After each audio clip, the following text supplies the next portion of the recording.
Can you describe exactly what happened with Cade? Cade was a goalie for the academy, the Clash Academy soccer team.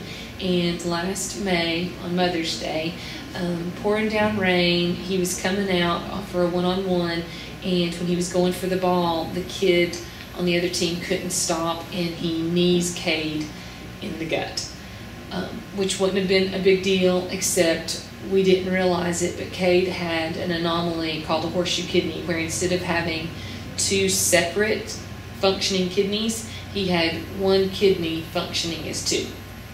And so when he got hit in the gut, it sent his kidney against his spine, fractured it, broke the kidney in two, as well as ripped his the aorta that runs down the spine.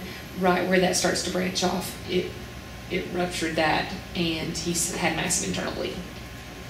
When it first happened, could you tell that there was something majorly wrong? As a mother, I thought there was, because there was this heinous, loud pop sound. I thought maybe he broke his rib or something, but I felt like something was wrong. They took him off the field. My husband was like, "Oh, leave him alone, just let him walk it off." So I felt like there was something wrong, but there was a person, a physician's assistant, who actually looked at Cade, said he thought he was okay. You know, if we wanted to have him checked out, fine. If not, he didn't think there was anything major going on. Little did we know that was not the case. How did he feel right when it happened? Cade was just, I mean, you could tell something was wrong. I mean, he just, everything in him was just, he was just so blah. I mean, and he just couldn't move. He's in a lot of pain.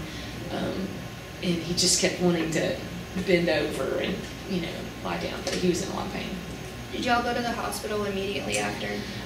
Since the guy had told us that, the physician's assistant told us he thought he was okay, we really didn't know. We were in Gainesville at the time, so we started heading back towards Cartersville, and we had to stop to get gas, and Cade vomited. He was getting more and more pale. I knew something was wrong, and so at that point I told my husband we needed to take him to the hospital. Then the debate came in: do we take him back to Gainesville? Do we try to make it back to Cartersville or to Kennesaw? And so that was where we were debating what we should do. What hospital did you go to, and why? We had our GPS out. I'm scrolling through trying to get an idea of the closest hospitals. And when I'm going through, I see Scottish Rite Children's Hospital. And I'm like, that's where we got to go. We got to take him. You know, they know kids. Not to sound cliche, but I really felt like that was going to be to his benefit. So we drove about 30 more minutes and got him to the hospital. So this was about an hour and a half after the initial hit to the gut. How long exactly was he in the hospital? Well, once they realized what had happened, they rushed him to the trauma. They did a CT scan, found massive internal bleeding, all that stuff. So 3 surgeries when we were there. He was there a total of 3 weeks the first time with 3 surgeries. And then we had to go back in July to have a 4th surgery to correct some things that, some sutures were coming out. So they had to have another surgery for that. So the first time, 3 full weeks. How exactly did his recovery go, and how long did it take him to get back into soccer?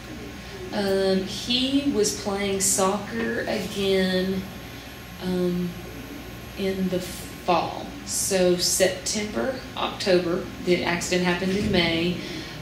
He got clearance with his kidneys and everything in August, right when we started school. And so within a month or so after that, he was training with a team in Rome. Just training. He wasn't officially on the team, but because he had missed the tryouts that had happened in the summer, but he was training again within however many months. That's so amazing. From May to September, October. Gosh. Yeah, God's good. How did it impact your family? Initially, my extended family, meaning, outside of me and my husband and Cade, but my mom and my sisters and brother, their spouses, everybody came together it was a pretty big deal because for the longest time we didn't know if he would fully recover. Because he lost so much blood, there was the potential for heart problems and brain damage, and just the fact that you don't know if the kidneys will start functioning again properly and different things like that. So we had people, I stayed at the hospital the whole time. Like, I never went home, after the accident. And then my husband would drive over every day. He stayed the first several days, but then, he has a business, so he was driving back and forth every day. And then family members were coming to see us.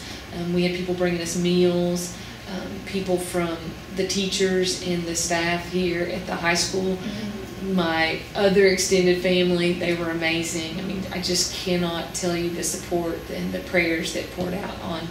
Are you more protective or a little bit more skeptical when he's on the soccer field now? It definitely enters my mind, but I think of it like lightning probably doesn't strike twice in the same way, and so I tend to feel like, I just pray over him and I give him to God, and but it's in the back of my mind.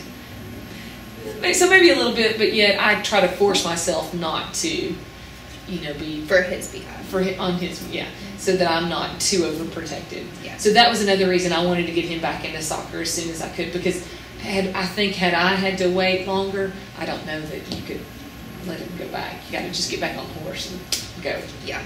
So. Thank you. Thank you.